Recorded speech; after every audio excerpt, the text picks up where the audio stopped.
Nashashibi. That's okay. Well, here we are. I wanted to share with the world my friend Rima Nashashibi. Oh. I messed it up here. Rima Nashashibi. I was pronouncing it perfectly before I tried to. All right. So Rima and I are in business circles together. Rima's doing some amazing, wonderful work with awareness with some kind of horrible things that are happening in the world, actually really horrible things with human trafficking. And she's raising awareness so that some young girls and maybe even boys, right, are being saved just from this awareness and us coming together. So I asked Rima, hey, let me do a little interview so that just the people that I know can know how they can support you in really easy ways. And this human trafficking thing, like sex slavery, really, is not something that's far away, just in third world countries. It's right here, right under our noses. So Rima, thanks for being willing to share what you're doing and your nonprofit that you have, just really serving our community. So tell us what's really happening, and tell us, if you can, how we could help, easy and hard, or in between. Sure. Thank you for having me, first of all. And I love working with you at the chamber. The Child Marriage, Global Hope 365, I founded it to help prevent harmful practices against women and girls here, locally. Here. And it's harmful practices such as child marriage and human trafficking. Now, people will think child marriage, oh, it happens in other countries, in India, the Middle East, somewhere else. But no, it's happening here. To my shock, I found out that it was legal in all 50 states until the middle of 2018, when Delaware was the first state to pass a legislation in May 2018 that said no child marriage under 18, no exception, followed by New Jersey in June. Kids are getting married as like what age are they marrying kids off? Different states have different minimum age. For example, child marriage is legal in California. California doesn't have a minimum age. What you need is parental consent and judge's approval. So let me give you this extreme example. So if your parents decide they want to marry you off at 5-year-old and they'll get a judge's approval, you will get married at 5. So what we're trying to do is advocate to end child marriage in California.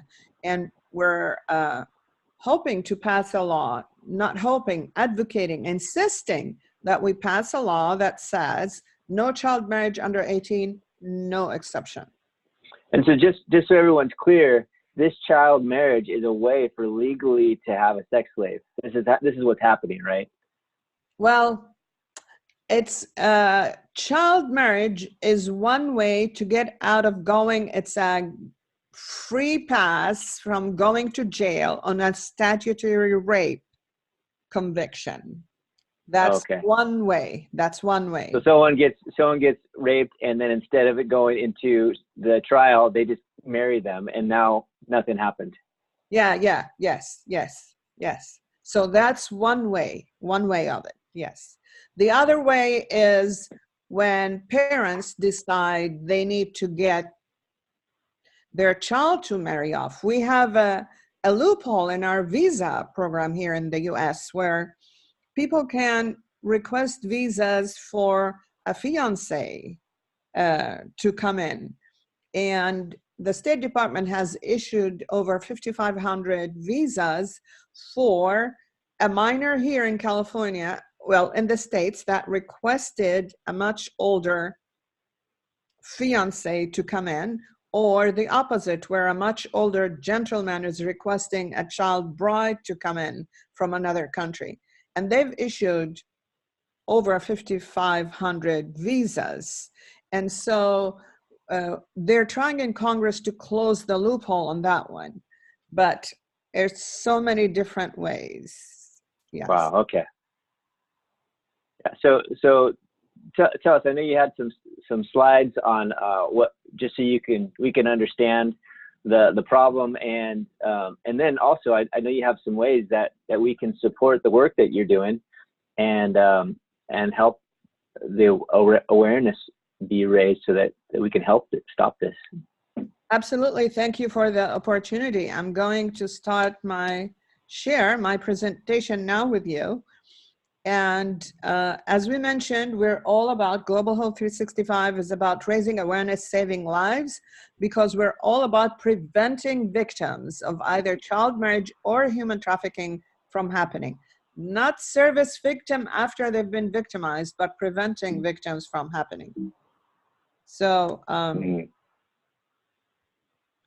so I would like to share some hashtags with everyone. Global Hope 365. Please like us on Facebook, Instagram, Twitter, at Global Hope 365. Hashtags are gender equity and human trafficking and child marriage. Children cannot consent. 18, no exceptions. End family violence. So, as I mentioned, our mission is to advocate for women and girls' safety through raising awareness, education, and empowerment. And that's by ending harmful practices on child marriage and human trafficking. In modern day slavery, there's around 40 million people included in that. 25 million of those are in forced labor, which includes sex trafficking, and 15 in forced marriage. 1 in every 4 victims of modern day slavery are children, and women and girls are 99% of victims in the commercial sex industry. And UNICEF basically indicated that marriage before the age of 18 is a fundamental violation of human rights.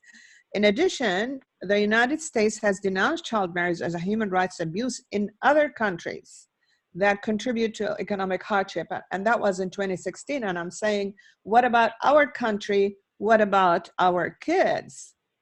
And what happens when a child marriage occurs, it compromises a girl's development because it results in early pregnancy and social isolation.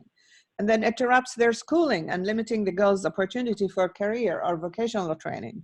And it places a girl at an increased risk of domestic violence because of the huge age differential.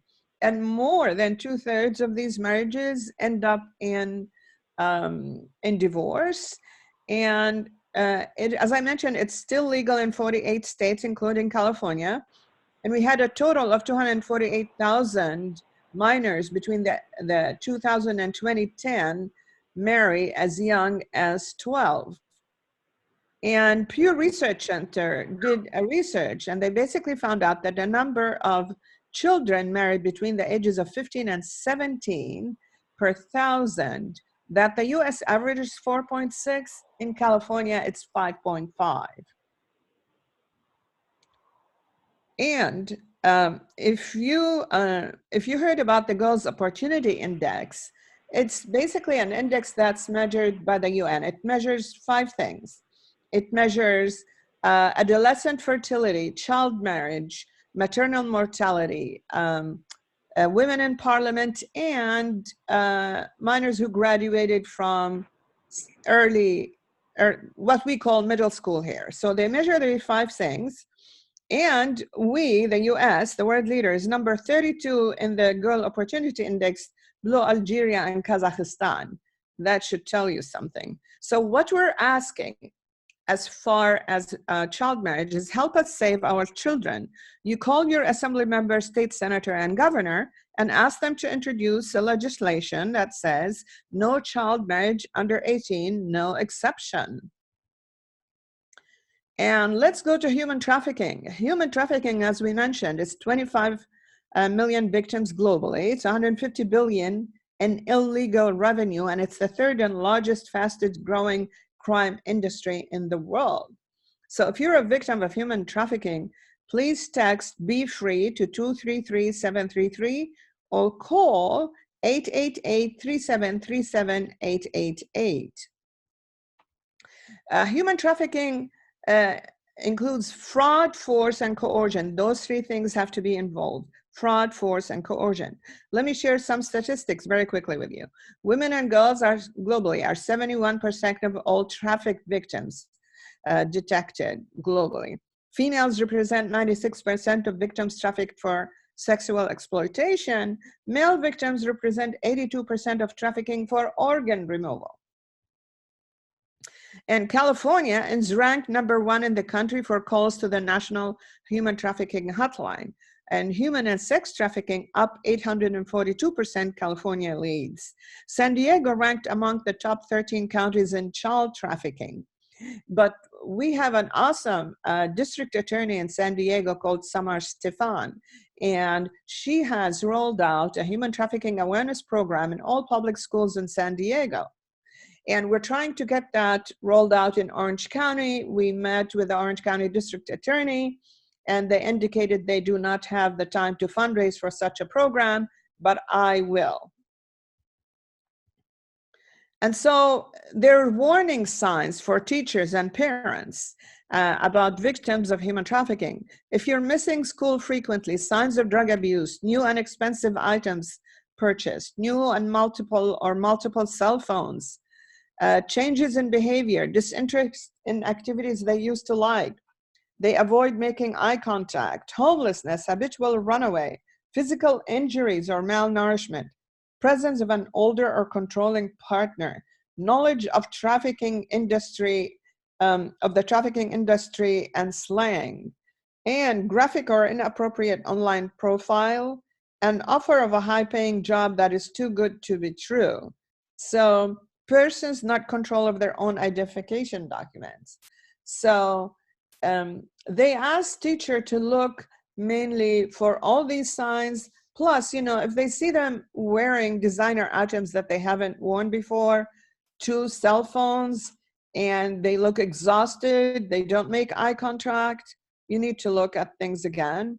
And for minors, they're asking them to be aware of meeting people online chat and gaming rooms, relationship that must be kept secret. They groom them, they offer to pay for their manicure, pedicure, hair done, they get them iPhone. One instance is sorry about that. Sorry about loud. that. Yes. So basically what I'm saying is, my apologies. We need to go back to the PowerPoint, is that when people buy you expensive gifts, when they limit your choices of activities, friends, and clothing, so you need to trust your inner voice. And what we're asking as far as human trafficking is this. We're asking you again to call your assembly member, state senator, and governor and ask for the following legislation to be introduced. Increase penalty of a human trafficker from felony to a violent felony. Because right now with a felony, they go for 10 out in 5 years, they go back to doing the same thing. And for the first time, we're going after the buyer of sex with the victims of human trafficking. We want to raise the penalty from a misdemeanor, slap on the wrist, if you can imagine, to a felony, so it goes on the record. And include a picture of the buyer of sex, the victim of human trafficking in the sex offender registry, and introduce human trafficking awareness courses in public schools. And so we've accomplished quite a bit since January 28, 2019. And we have a bike ride for hope on March 28, 2020, that is starting from the district, so we can fund that human trafficking awareness courses in schools. And basically, to sum it up, we're asking you, when I go to speaking engagements, please invite me to speaking engagements. I do 10 to 12 speaking engagements a month. Call your elected officials, volunteer with us, like us on all social media. Again, invite us to speak and hold a fundraiser. So thank you for this opportunity again. That's wonderful. So I know there's some other simple ways in there too. There's some, they can go onto your website and they can sign up to say, yes, I support this. What was that? Thank you for reminding me. So we made history here in California by launching on September 14 last year, launching the California Coalition to End Child Marriage. So if you go on our website, California Coalition to End Child Marriage, there you can click on the tab Join Us, And if you represent the head of an organization, if you're an elected official, if you're a community leader, you can fill a form and put your name and title and click submit, and basically your name will be as an endorser of the California Coalition to End Child Marriage. Yeah, and I'll put that on my post as well, the link, because the California Coalition to End Child Marriage.com. It's a long one, so I will get that on there. I don't know if we have time, but I wanted to mention a few examples very quickly. One example that I was told by an attorney rep that represented a 14-year-old is that she saw a friend of her at schools who had an iWatch and an iPhone, and she knew she couldn't afford that. And the trafficker gave them a script. And so she told her, oh no, I work as a runner. Runner for who? A business person. Well, I want to be a runner if I can get those things. No, your grades need to be up. Well, your grades are not that good either. Well, let me see if I can get you an interview. To cut a long story short, she got her the interview, but the trafficker raped her and started her into being one of his girls that he's working. Another one is by a girl in school. Right now, 12-year-olds are recruiting other 12-year-olds in our schools. That's how early they're starting these days. And one of them, this young child, this minor told the other one, hey, let us take you home. My dad and I will take you home. And she said, no, let me call my parents first. She said, no, by the time you call them, we're already taking you to your home. Needless to say, that man wasn't her dad, and the child disappeared. If the father wasn't extremely well off and hired private investigators to track his child, he wouldn't have been able to get her back. They were able to find her after 6 months. So we just, and she's gone through that trauma of being raped and having to service, men. And so people need to be careful. Minors need to be careful. Parents need to be on the lookout for signs. So all those signs, there isn't really one way that you can prevent anything, right? Because the abusers are very imaginative, right? They're not going to have a sign on. However, if we become aware, and that's one of the things that you're doing, Rima, you're helping our communities, you're helping our schools. You just become aware of the changes in our kids, they're aware in the changes in our communities. And if more people were just aware, paying attention to our little kids in particular, but to each other, we'll notice those little changes, those changes that they're separating from the other kids, changes where, like you're saying, a random, very expensive purse. Like, how did you get that purse, right? So if we just become aware and we get curious and we start to care about our little communities, we'll be able to prevent any of this from ever happening. Because like that guy who found his daughter after 6 months, well, that little girl's going to deal with the trauma of that 6 months for the rest of her life, right? So I'm glad that, thank God that they found her, and her work is just starting now on being able to deal and engage in an open, loving way in the world after being abused for that long in such a violent way. Thank you. Thank you. That's why we want to roll out that program into all public schools and charter schools. I spoke Monday at Olive Lutheran High School. I'm going to be going back to speak to their 700 student body and the parents. And I spoke at the Anaheim Union High School District. So we want to raise awareness among our kids so they do not become victims.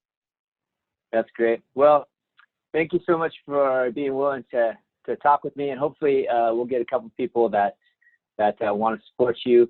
Go to your website. I'll have the link below, in particular the Coalition to End Child Marriage.org. And then also your email, a good way to get you on the screen right now, Rima at globalhope365.org. Speaking engagements is a wonderful way to invite you in for awareness.